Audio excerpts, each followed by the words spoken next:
Sometimes I think Gen X was basically raised by luck and lack of supervision. We were out there surviving the 80s with no helmets, no cell phones, no GPS, and honestly, no adults. Kids today will never understand the absolute freedom and danger of growing up in the 80s. Hi, I'm Connie, and welcome to Gen X Life in Progress, where we talk about growing up Gen X, getting older, reinventing ourselves, and figuring life out one day at a time. Okay, now I got the dogs settled. I have 3. They can be a handful sometimes.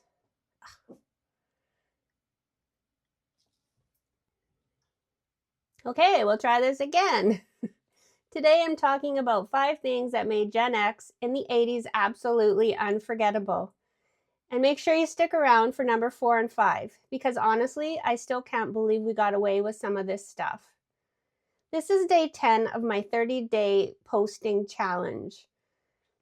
Number 1 is taking off in the morning and not coming home until supper, or even after. We left the house in the morning, and our parents usually had no idea where we were until supper time, or even later. We had no phones, no tracking apps, and no check-ins.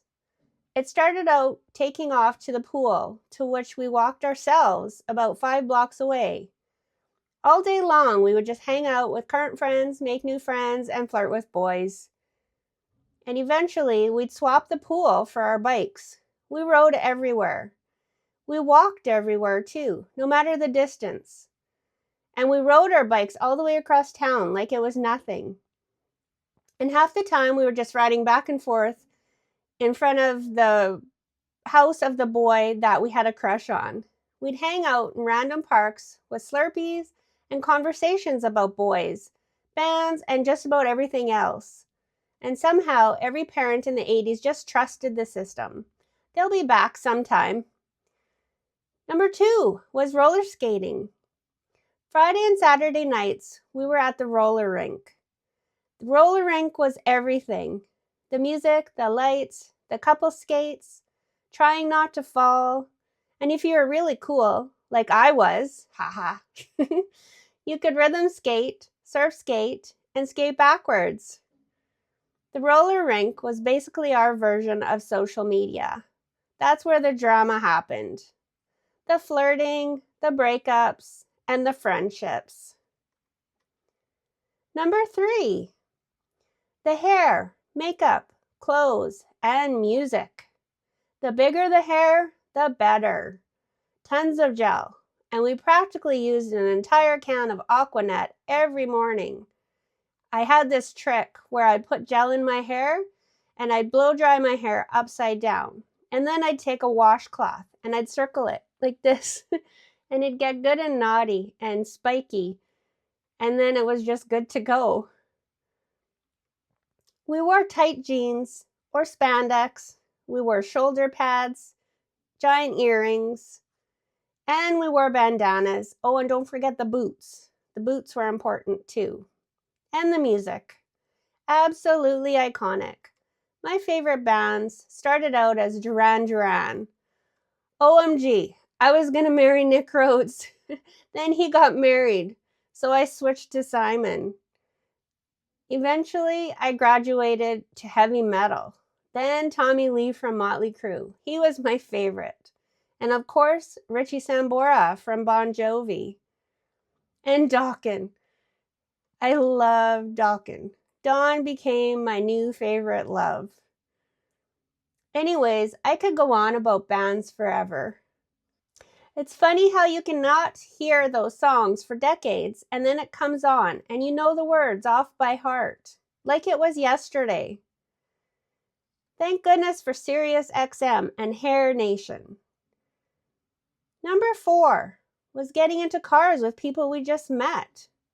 I can't believe how normal this seemed.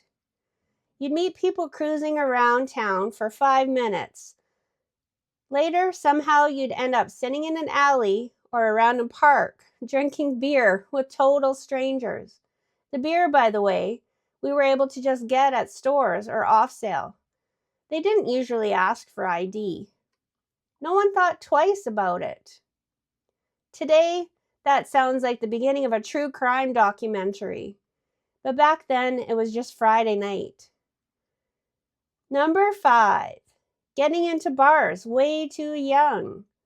Half the bars in the 80s apparently believed that any teenager with enough hairspray was 25. At 16, we were somehow getting into bars, wearing high heels, spandex, and purple eyeshadow, and nobody questioned anything. The bouncer would usually glance at you for half a second and then wave you in. As long as you were a girl, anyway.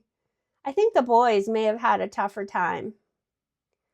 Looking back now, it's honestly amazing we survived any of it. But I think that freedom, independence, and slightly chaotic childhood is exactly what made Gen X who we are. And honestly, I wouldn't trade it for anything. If you grew up Gen X, tell me in the comments what you remember most about the 80s. Thanks for reliving these memories with me. If you'd like to follow along as I navigate my Gen X life at 55 plus, please subscribe and like this video. Stay tuned for day 11 of my 30-day challenge tomorrow.